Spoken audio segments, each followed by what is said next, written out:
And tonight we're talking about The 39 Steps, directed by Alfred Hitchcock from 1935.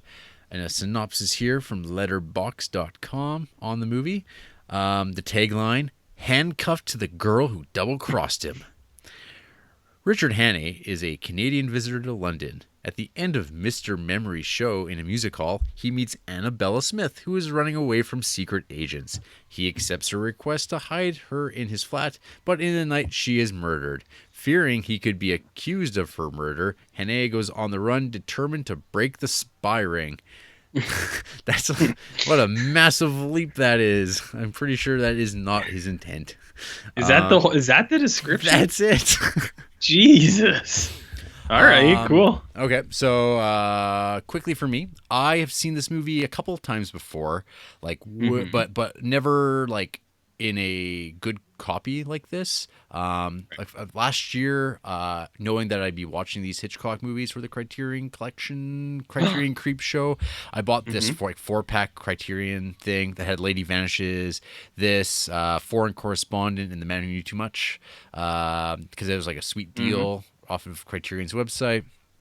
My two previous viewings of 39 Steps were like on old crummy VHS, and the first time I watched it, I was kind of like, I don't really know about this movie. Second time I watched it, I don't know. Why do people talk about this movie? I don't get it. And then I watched it for this show this week. And I still don't know how I feel about this movie, so I'm going to be asking you what you thought about it, because I'm curious. But I'll leave it at that for me for right now, and then we'll run through this. But RJ, what do you think about the 39 Steps? 39 Steps? I would only take 10 out of the movie theater. Fuck, that's a bad joke. Yeah. We're going to lose a lot of people on this episode. This is a stinker. Oh, God. I was trying to think of something clever. But I'm not clever. Talk about Cox again. Cox? I will. I'll get there. I think this movie is okay, but I don't think it's great. I don't think it's bad either. I just don't. I watched it and I was like, okay, all right, fine. I'm glad it wasn't 2 hours. That was pretty much my entire reaction to this was, all right, at least it wasn't 2 hours. I don't know, man. At least it wasn't 3 hours. At least it wasn't 3. Yeah, I feel like it's kind of dated and old. And like, I don't want to be the guy who's like, oh, it's an old movie, because I like a lot of really like old movies. You like that and King Kong? Yeah, I like King Kong. You like those Universal horror movies? I do like those Universal horror movies, and I like Hitch's movies too. Some of his older ones. I just didn't think this one was like that interesting, to be honest. I don't know. Maybe it's because it's fucking 80 years later and we don't care anymore about or it's the story's not like big and elaborate, or I guess it is kind of elaborate, but like, I don't know, it never really sold me on it. Because first I was like, you get introduced to the story, because this lady's like, I'm a spy, and it's like, they're gonna get me, and all I could think of was like, fuck, she's a pretty shitty spy. If like she's just telling people like shit. She's just telling people stuff, and she's like stumbling upon things. I was like, man, she's a bad spy. And then like, I understand why he flees, but like he kind of has that Forrest Gump thing where he like keeps falling into these like weird situations. But like, I was never really invested in him at all. I was like, I don't care if he like gets blown up. They say he's a Canadian, but he's got a pretty thick British accent, which is weird. He could have been. Well, that was back in the olden days. That's like 1935. I guess.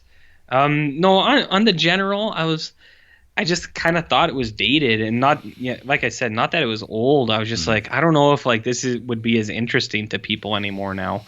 But it is, RJ. People love the 39 Steps. It's like it's on all the lists. It's like kind of like, oh, it's like the best early Hitchcock and stuff like that. And I've never gotten it. I don't get that. Like, I don't know like how you feel about it, but I mean, I think The Lady Vanishes is way better than this. Like I thought so too. Yeah, I think that like that movie zings along. There's like a certain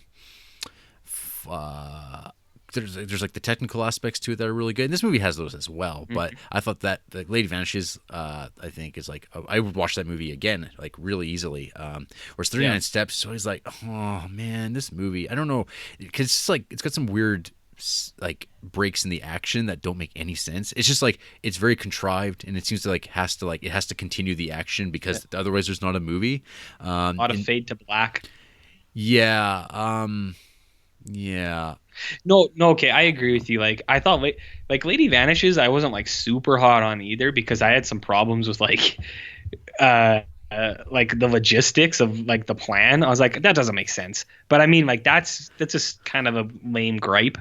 But compared to this, I think Lady Vanishes is really good. Like this, I just didn't. It's like I said, I just didn't think this was very interesting, to be honest. Yeah. I never really bought the story.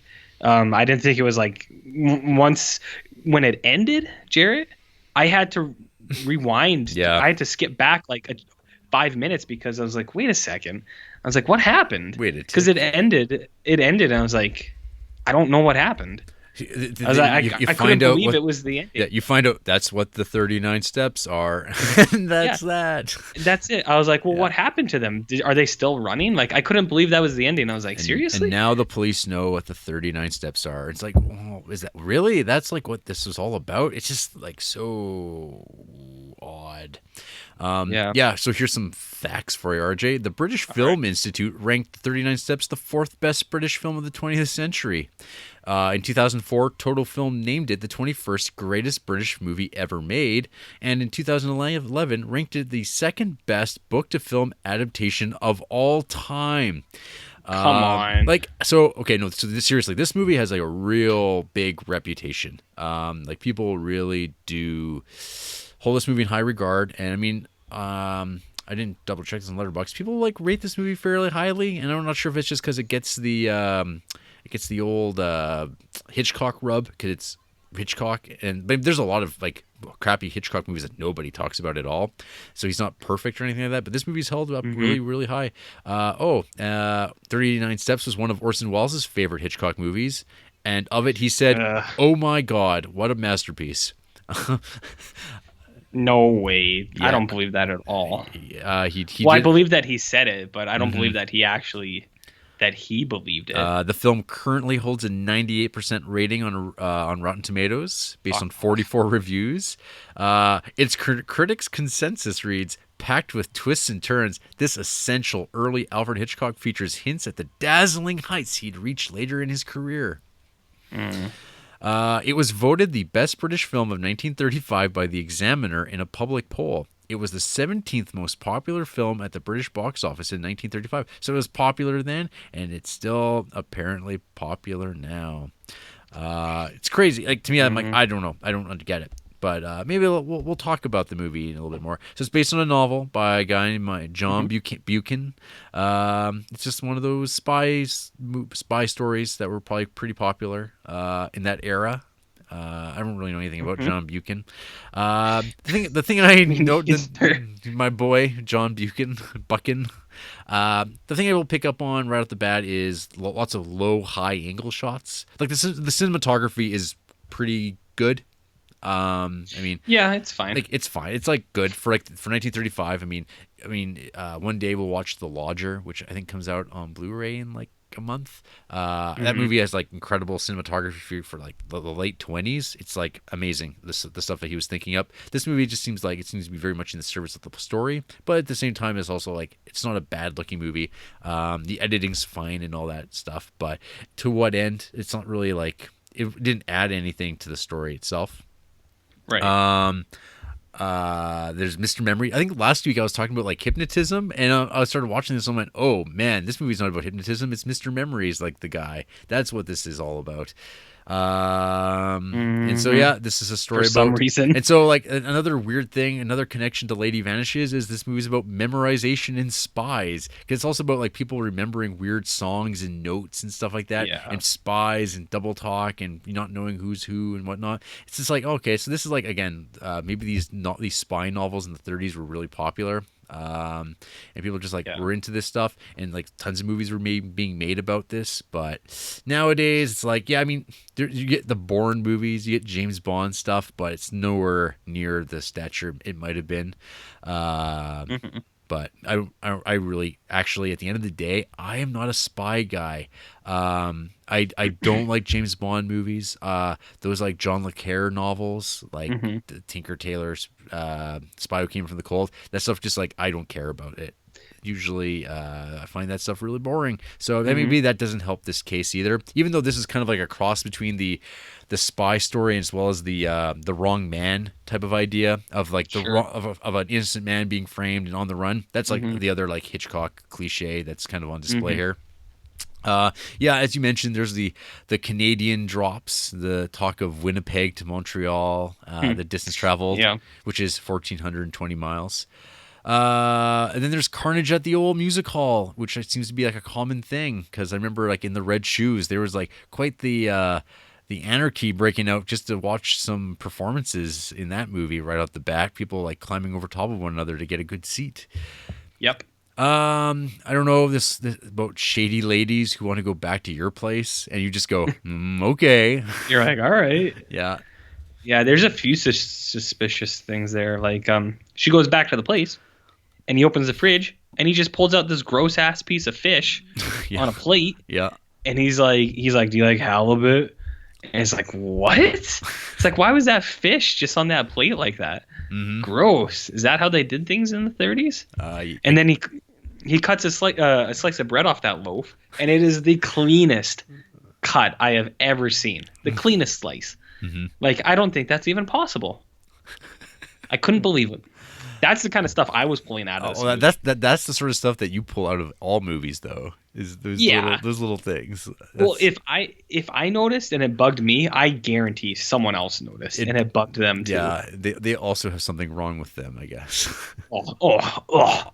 Another note I was thinking about is like there's like the devil may care attitude of Hitchcock male leads in movies. Oh, yeah. They're cool as cucumbers until suddenly they aren't, and they get like real mad and strangely violent, and like, whoa, what the fuck's up with that? Like, it's just so abrupt and kind of like, oh, that's a Hitchcock male lead, all right.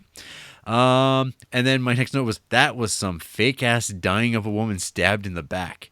Like that scene, Yeah, it's not the best. it's like, is she faking dying? Like, is that what I'm supposed to get out of this? That she's like, but no, she's supposed to be stabbed in the back and legit dead. But it's like that was a pretty bad performance. It wasn't great. It wasn't great. And then, of course, at that point, we kick off the Man on the Run story, which made me think of Band on the Run, which your darn tune will be included for the interludes here on this episode. You're giving away. You're spilling the beans. Spilling the beans. Which is a line they say in this movie, which I've almost never heard before in a genuine way. Spill the beans. Yeah, only Spilling the beans. Millennial hipster ways. Yeah. No, I know what you're saying about the guy who's cool until he's not. Like when he like molests that lady. He's like, just go with it. Yeah. He's kissing up on her. Mm-hmm. With a bulging gun in his pocket rubbing up against her. Yeah. He like steals that car and then he parks it right out front of the building that he's in. It's like, come on, man. You got to park that like a block away. Mm-hmm.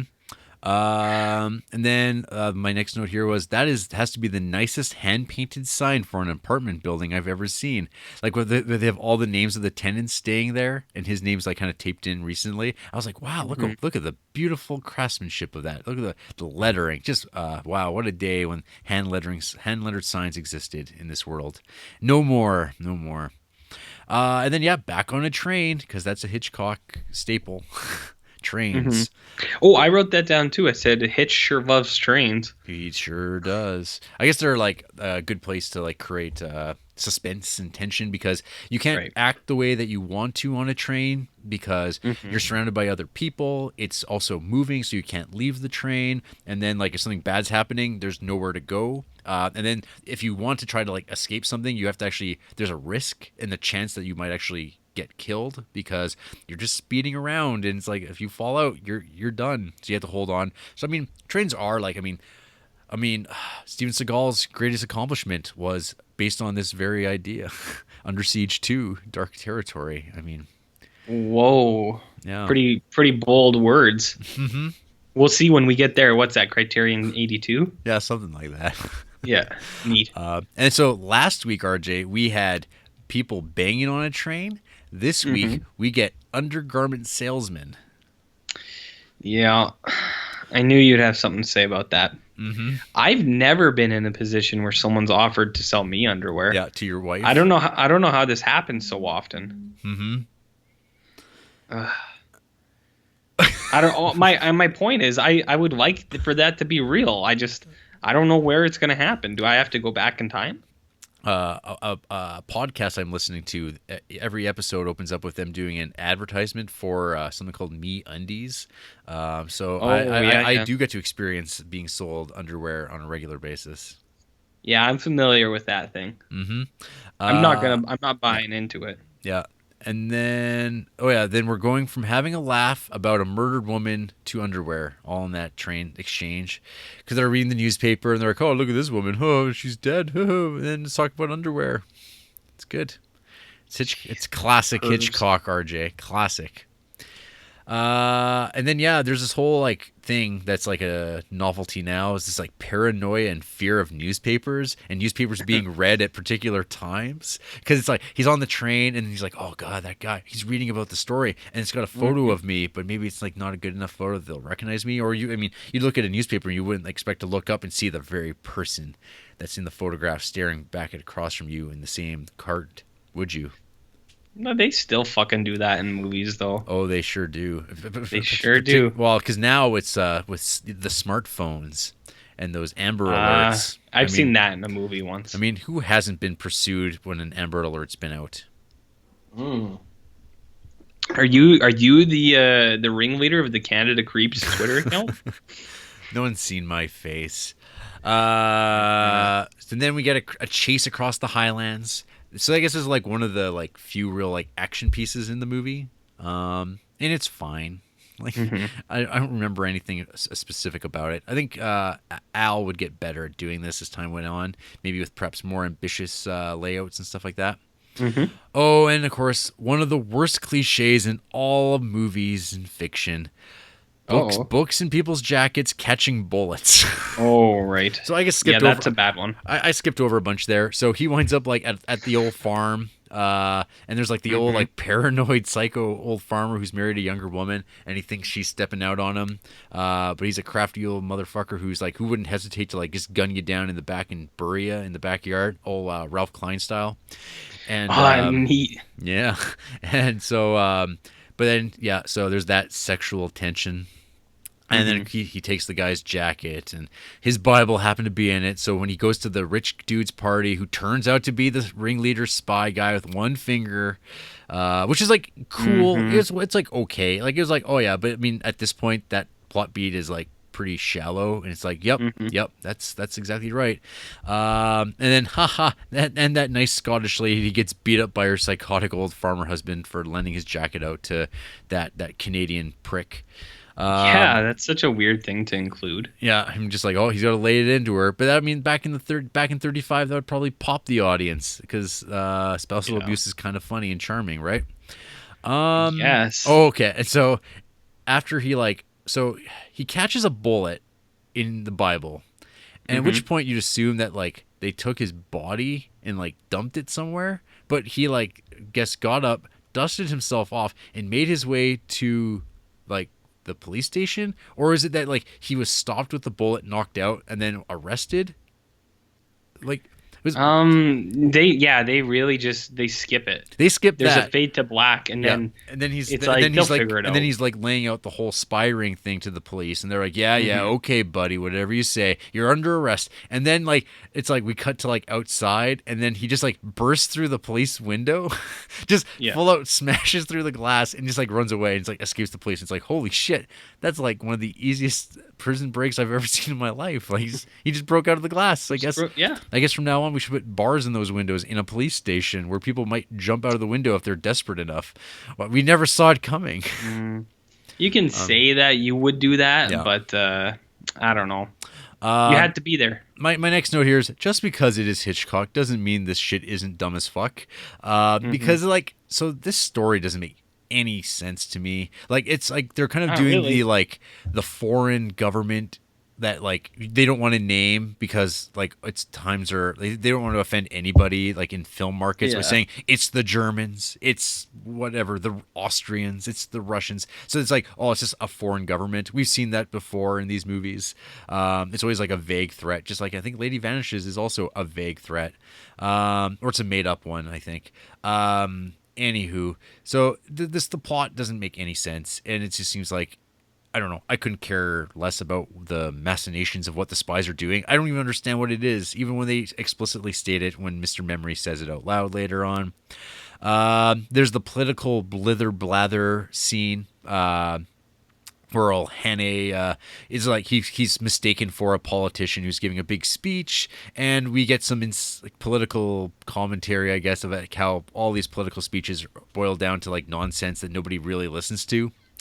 Ha ha. Ha ha. Next note is Hitchcock does physical violence and action very poorly because Yes, he does. I flash back to the bit in Lady Vanishes where it's like that bad brawl in the back of the cart, and that was like pretty crappy. And then in this movie, like the physical violence action stuff is also like really clunky. I don't know.